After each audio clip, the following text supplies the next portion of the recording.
यह कथा देवी माँ के आशीर्वाद और चमत्कार की कथा है। एक समय की बात है, एक मायावी राज्य हुआ करता था। वह राज्य दुनिया के बाकी सारे राज्यों से दूर स्थित था। वहाँ पर तरह तरह के जादुई प्राणी रहते थे, जैसे कि परियां, जलपरियां, नागिन और मनुष्य। सभी एक साथ खुशी खुशी रहते थे। राज्य पर देवी माँ की कृपा मानी जाती थी और कहा जाता था कि संकट आने पर देवी माँ उस राज्य की रक्षा करती थी।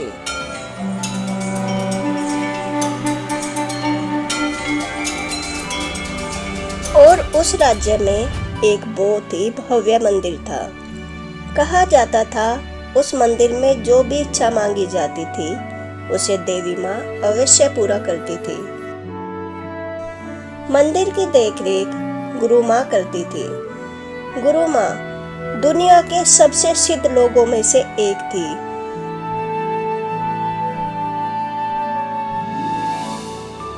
राज्य पर राजा अनंत करते थे।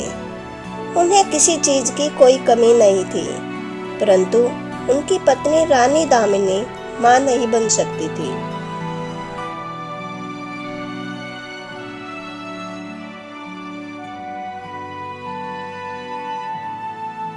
राजा इसका उपाय ढूंढने के लिए मंदिर में गुरु माँ के पास जाते हैं।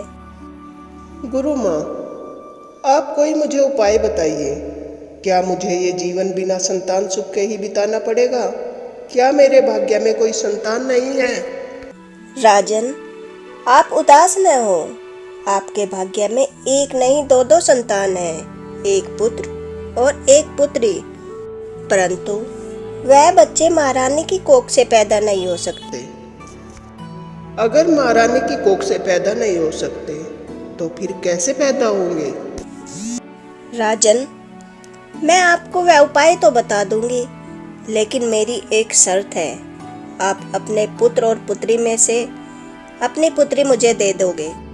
आपको आपके राज्य का वारिस चाहिए, इसलिए आपका पुत्र आपका उत्तराधिकारी बन जाएगा और मुझे भी इस जीवन में देवी माँ के अंश रूपी एक कन्या की सेवा करने का सौभाग्य मिल जाएगा।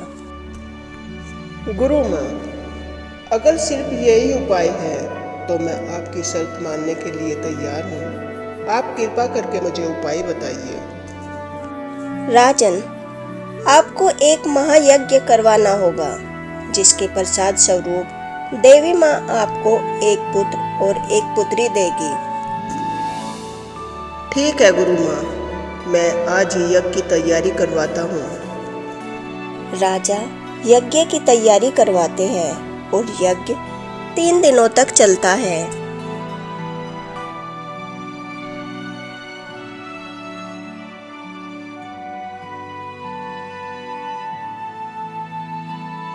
यज्ञ के अंत में हवन कुंड से एक देवी प्रकट होती है।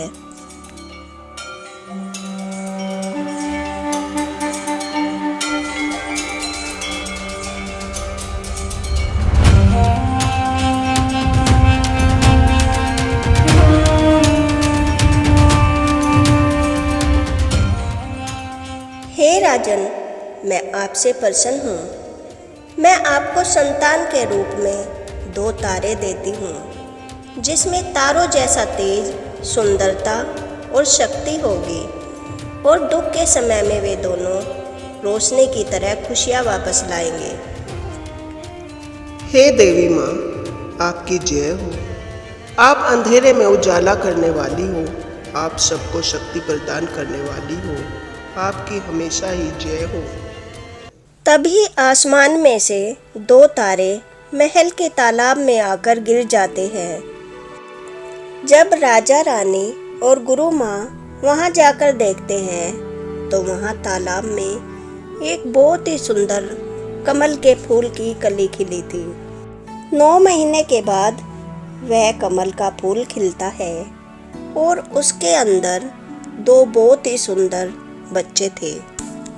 महाराज, अब आपका वचन निभाने का समय आ गया है। कैसा वचन गुरु माँ? महारानी, हम आपसे इसके बारे में बाद में बात करेंगे। गुरु माँ, अब आप राजकुमारी को ले जा सकती हो। रुकिए महाराज, कहाँ भेज रहे हैं आप हमारी पुत्री को? अभी अभी तो यह पैदा हुई है, हमने इसे जी भरकर भी नहीं देखा, कहीं नहीं भेजेंगे हम इसे। महारानी, शायद आप यह नहीं जानती, परंतु महाराज ने हमें यह वचन दिया था, अगर हम उनका संतान प्राप्ति का यज्ञ करवाएंगे तो वे हमें अपनी संतान में से पुत्री को हमें दे देंगे। और अब महाराज का अपना वचन निभाने का समय आ गया है। हम इस वचन को नहीं मानते। आप हमसे बिना पूछे यह वचन कैसे दे सकते हैं महाराज? जितनी यह आपकी पुत्री है उतनी हमारी भी है। यज्ञ में केवल महाराज ही नहीं, हम भी बैठे थे। देवी माँ ने संतान प्राप्ति का वरदान हम दोनों को दिया है। महारानी, आप हमें गलत समझ रही हो। जितना आप अपनी पुत्री से प्रेम करती हो उतना ही हम भी करते हैं, परंतु यह संतान प्राप्ति का एक इकलौता उपाय था। बात हमारी मर्यादा की है और निर्णय आपका है कि आप हमारा साथ देगी या नहीं। महारानी उदास हृदय से मान जाती है। गुरु माँ राजकुमारी को अपनी गोद में ले लेती है। महाराज, आज से हम पूरा ख्याल रखेंगे कि राजकुमारी मंदिर से बाहर न जाए, परंतु आप केवल इतना ही ख्याल रखना कि राजकुमार कभी मंदिर के अंदर न जाए। गुरु माँ राजकुमारी को लेकर मंदिर चली जाती है। धीरे धीरे राजकुमार और राजकुमारी बड़े होने लगते हैं और उन दोनों में समय के साथ ऐसा तेज आया कि वे दोनों बाकी लोगों के बीच में ऐसे लगते थे कि जैसे अंधेरे के बीच में सितारे। दासी, पूजा की थाली लाओ, हम मंदिर जा रहे हैं। और हाँ, वो खीर भी लाओ जो हमने अपने हाथों से बनाई है। माँ, क्या हम भी आपके साथ मंदिर चल सकते हैं? नहीं पुत्र, हमने आपको कितनी बार समझाया है, आपका मंदिर जाना मना है और आपके बार बार कहने से आपको मंदिर में जाने की अनुमति नहीं मिल जाएगी। राजकुमार उदास होकर अपने कमरे में जाकर बैठ जाते हैं तो महल की एक जलपरी राजकुमार को उदास देखकर आती है और पूछती है, क्या हुआ राजकुमार, आप इतने उदास क्यों हो? अब हम आपको क्या ही बताएं, किसी कारण से पिताजी ने हमारा मंदिर जाना बंद कर रखा है। मंदिर में जाना बंद कर रखा है? तो फिर आप देवी माँ के दर्शन कैसे करते हैं?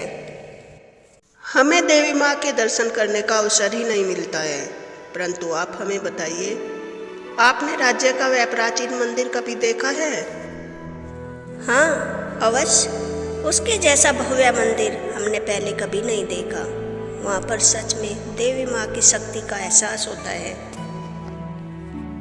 पता नहीं हमें इस जीवन में देवी माँ की शक्ति का एहसास का सौभाग्य प्राप्त होगा या नहीं। नंदनी, महल से लोग पूजा करने आ रहे हैं। जैसा कि हमने पहले बताया था, आप अपने कक्ष में रहना। परंतु माँ क्यों? हम में ऐसी क्या कमी है जो आप महल के लोगों के आते ही छुपाने लगती है? नंदनी अपने कक्ष में जाने लगती है। तभी महारानी अपनी दासियों के साथ वहां आ जाती है। गुरु माँ, हम यह खीर नंदनी के लिए लाए हैं। यह हमने अपने हाथों से बनाई है, क्या यह आप उसे दे दोगे?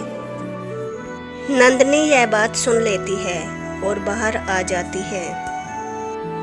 महारानी, गुरु माँ के हाथों क्यों?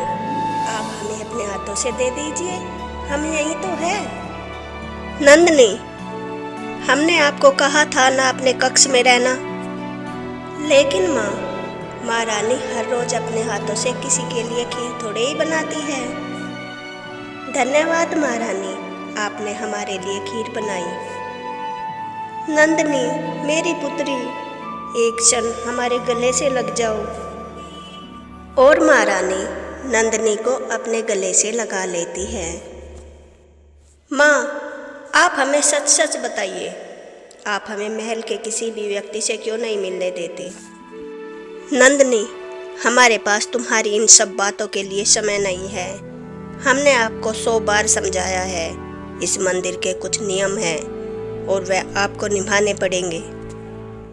परंतु यह कैसे नियम हैं जो हम पर ही लागू होते हैं? आप स्वयं तो इन नियमों का पालन नहीं करती। आपको हमें बताना ही होगा।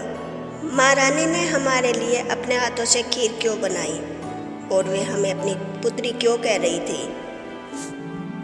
बस नंदिनी, अब हम आपकी एक नहीं सुनेंगे। हमारे शब्द पत्थर की लकीर है, आपको इनको मानना ही होगा। और हाँ नंदिनी, अब समय आ गया है। आपको एक अनुष्ठान करना है। उसमें आपको देवी माँ की साधना करनी होगी, जिसमें देवी माँ प्रसन्न होकर हमारे राज्य की रक्षा करेगी। यह अनुष्ठान हर वर्ष मैं करती थी, परंतु अब आप 18 वर्ष की हो चुकी हो, इसलिए देवी माँ की साधना अब आपको करनी होगी। परंतु गुरु माँ, मैं देवी माँ की साधना कैसे कर सकती हूँ? मुझसे तो साधना करनी आती ही नहीं। हम बताएंगे आपको साधना के नियम कि कैसे करते हैं देवी माँ की साधना। ठीक है गुरु माँ, जैसी आपकी आज्ञा। और नंदिनी गुरु माँ के बताए अनुसार देवी माँ की साधना करने लगती है। उधर महल में राजकुमार देवी माँ के दर्शन के लिए अति व्याकुल था। उसकी जिज्ञासा दिन प्रतिदिन बढ़ती जा रही थी। वह जलपरी के पास जाता है। हे प्यारी जलपरी, क्या तुम्हारे पास कोई ऐसा रहस्यमयी रास्ता है जिससे मैं देवी माँ के दर्शन कर सकूं? अब मुझसे देवी माँ के दर्शन के लिए और इंतजार नहीं हो रहा। कृपा करो और मेरी मदद करो। अवश्य राजकुमार, मैं आपकी मदद करूंगी, परंतु ये बात महल में किसी को पता नहीं चलनी चाहिए। आप झील के अंदर से मेरे साथ माँ के दर्शन के लिए चलिए और फिर माँ के दर्शन करके हम झील के रास्ते ही वापस आ जाएंगे। महल में या बाहर किसी को पता भी नहीं चलेगा और आप माँ दुर्गा के दर्शन भी कर पाएंगे। अब जलपरी राजकुमार को झील के रास्ते से लेकर आती है और वह दोनों उसी जगह निकलते हैं जहाँ पर नंदिनी साधना कर रही थी। नंदिनी माँ को प्रसन्न करने के लिए झील में एक एक आटे की गोलियां डाल रही थी और माँ दुर्गा के मंत्र बोल रही थी। राजकुमार, आप सही समय पर यहाँ पर आए हैं। ये गुरु माँ की बेटी नंदिनी है और ये माँ को प्रसन्न करने के लिए उनकी साधना कर रही है। अब आप भी इनके पास जाकर माँ दुर्गा की साधना करो। और राजकुमार भी राजकुमारी नंदिनी के पास आकर जिस प्रकार से नंदिनी माँ के मंत्र जाप कर रही थी, उसी प्रकार मंत्र जाप करने लगता है। उन दोनों के एक साथ माँ के मंत्र जाप बोलने से मंत्रों की शक्ति बढ़ जाती है। चारों तरफ रोशनी फैल जाती है। तभी वहाँ माँ दुर्गा प्रकट होती है। राजकुमार वीर और राजकुमारी नंदिनी, मैं तुम दोनों से बहुत प्रसन्न हूँ। मांगो, क्या वरदान चाहते हो? माँ, मैं अपने अस्तित्व की सच्चाई जानना चाहती हूँ। मैं कौन हूँ? कहाँ से आई हूँ? मेरा अस्तित्व क्या है? क्यों गुरु माँ मुझे कभी भी मंदिर से बाहर नहीं जाने देती और महल के लोगों से भी नहीं मिलने देती? माँ, आज मैं भी धन्य हो गया आपके दर्शन पाकर। और मैं ये जानना चाहता हूँ, मुझे क्यों कभी भी मंदिर नहीं आने दिया जाता? ऐसा मैंने कौन सा अपराध किया है जिस कारण मेरा मंदिर आना वर्जित है? पुत्र पुत्री, तुम्हारा कोई भी अपराध नहीं है। तुम दोनों मेरी ही संतानें हो और तुम दोनों भाई बहन हो। तुम दोनों के पिता ने तुम्हें संतान के रूप में पाने के लिए बहुत बड़ा यज्ञ करवाया था, जिससे प्रसन्न होकर मैंने उन्हें वरदान स्वरूप तुम्हें भेंट किया था। तुम दोनों आसमान में सितारे बनकर चमकते थे, परंतु किसी एक कार्य को पूरा करने के लिए पृथ्वी पर तुम दोनों का जन्म हुआ है। कुछ समय पश्चात एक राक्षस तुम्हारे राज्य पर आक्रमण करेगा। उस राक्षस को तुम्हारे सिवा और कोई नहीं मार सकता। तुम दोनों भाई बहनों की शक्तियाँ एक साथ होकर ही उस राक्षस का वध कर सकती है, वरना उसे कोई नहीं मार सकता।